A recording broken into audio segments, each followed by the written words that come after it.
Bonjour à tous.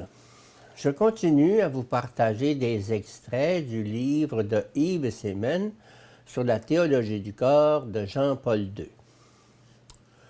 Le caractère sponsal du corps est la révélation de la personne. Libre intérieurement par rapport à la contrainte de leur corps et du sexe, libre de la liberté du don, l'homme et la femme pouvaient jouir de toute la vérité, de toute l'évidence de l'être humain, telle que Dieu leur avait révélé dans le mystère de la création.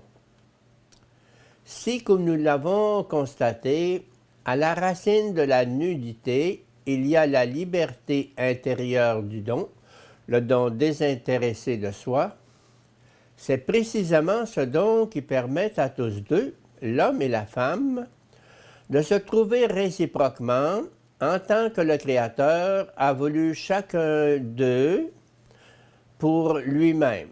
Gaudium et Spes 24.3. Ainsi, dans la première rencontre béatifique, l'homme trouve la femme et la femme trouve l'homme. De cette manière, il l'accueille en lui et elle l'accueille en elle.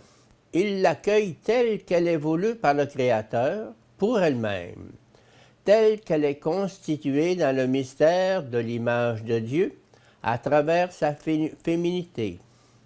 Et réciproquement, elle l'accueille de la même manière, tel qu'il est voulu par le Créateur pour lui-même, et constitué par lui à travers sa masculinité. C'est en cela que consiste la révélation et la découverte de la signification sponsale du corps.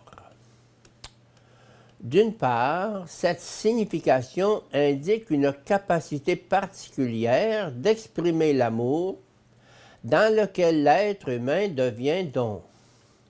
D'autre part, y correspond la capacité et la profonde disponibilité à l'affirmation de la personne, c'est-à-dire littéralement la capacité de vivre le fait que l'autre, la femme pour l'homme et l'homme pour la femme, est, par le moyen du corps, quelqu'un qui est voulu pour lui-même, par le Créateur, c'est-à-dire quelqu'un d'unique et d'irremplaçable, quelqu'un choisi par l'amour éternel. L'affirmation de la personne n'est rien d'autre que l'accueil du don, un don qui, par la réciprocité, crée la communion des personnes. La signification sponsale du corps comme fruit de l'enracinement dans l'amour. La révélation et la découverte de la signification sponsale du corps explique le bonheur originel de l'homme et, en même temps, ouvre la perspective de son histoire terrestre, dans laquelle il ne se soustraira jamais à ce thème indispensable de sa propre existence. Dans toute la perspective de sa propre histoire, l'homme ne manquera pas de conférer une signification sponsale à son propre corps. Même si cette signification subit et subira de multiples déformations, elle demeurera toujours le niveau le plus profond qui exige d'être révélé dans toute sa simplicité et sa pureté, et d'être manifestée dans toute sa vérité comme signe de l'image de Dieu. C'est également par là que passe la route qui va de la création à la rédemption du corps, confère Romains 8. Cette signification sponsale du corps humain ne peut se comprendre que dans le contexte de la personne. Le corps a une signification sponsale parce que l'homme-personne, dit le Concile, est une créature que Dieu a voulu pour elle-même et qui, en même temps, ne peut se trouver pleinement que dans le don de soi. Gaudium et Spes 24.3. Si le Christ a révélé à l'homme et à la femme, par-delà la vocation du mariage, une autre vocation, celle de rencontrer, de renoncer au mariage en vue du royaume des cieux, il a, avec cette vocation, mis en lumière la même vérité sur la personne humaine. Si un homme ou une femme est capable de faire don de soi pour le royaume des cieux, cela prouve à son tour, et peut-être même davantage, que la liberté du don existe dans le corps humain. Cela veut dire que ce corps possède une pleine signification sponsale.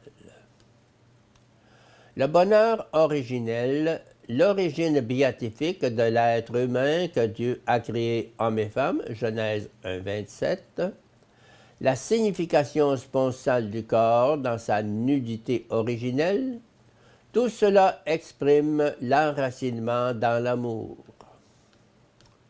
Les premiers versets de la Bible parlent non seulement de la création du monde et de l'homme dans le monde, mais aussi de la grâce, c'est-à-dire de la communication de la sainteté, du rayonnement de l'esprit qui produit un état spécial de spiritualisation dans cet homme qui, de fait, fut le premier. Dans le langage biblique, c'est-à-dire dans le langage de la révélation, la signification du premier signifie précisément de Dieu, Adam, fils de Dieu. Luc 3, 38. À son heure, le Christ sera le témoin de cet amour irrévocable du Créateur et Père qui s'était déjà exprimé dans le mystère de la création et dans la grâce de l'innocence originelle.